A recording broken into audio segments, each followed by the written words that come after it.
Ayan mga kalutong bahay, tinanggalan ko ito ng dahon itong nilapag ko lang na tangkay sa kamote. At ayan o dito, ang dami ko nang natanggal. At ngayon ko lang nakita, may malaki palang laman dito nakatago mga kalutong bahay. Ayan tignan nyo, kasi itong bato na ito, ginawa kong pantoko dito sa puno ng rose. Ayan, kaya akala ko kulay pa rin ng bato kasi tinan nyo yung kulay Ayan.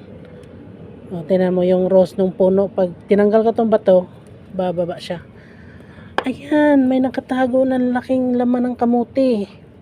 Oops. Ang laki. Wow. Wow, ang laki. Grabe, dito lang to. So, hindi ko tinanim tong yung itong puno na to kasi kapag tanggal ako ng mga tangkay sa kamuti, nahulog sa sahig, tapos ilagay ko lang dito sa langgana. At ayan, nabuhay naman kasi. Kaya hinayaan ko na lang kasi nalibre din naman dito pang gulay.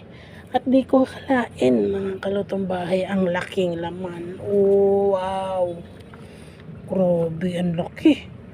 Oh, ayan. Yan halos 1 kilo. Ang laki. First time na ganito kalaki. Kasi ang daming mga malalaki naman sa kamuti na doon sa tanim ko hindi umabot ng ganito kalaki. Pero ito, nilapag lang at ang laki. Hindi ko pa alam kung may mga kasama pa to Pero baka ito lang. Ito lang nag-iisa. Oh, laki. Papawaw talaga dito mga kalutong bahay. Kasi ayan medyo na hindi na maganda yung dahon sa kamuti, kaya ko tatanggalin na ito. Magtanim na naman ako ng mga panibago. Kaya ayan ayan, meron akong natanim dyan kasi noong January 24 sobrang baba yung low tide, kaya doon ako nagtanim sa noong January 24. Ayan tatanggalin ko to. Ang laki ng laman. Merong mga maliliit dito hindi na nagtuloy. Kasi lang naman tingnan nyo. Ito nakahiga lang itong tangkay na nilapag ko. Yan siya. Nag-iisang laman lang talaga siya.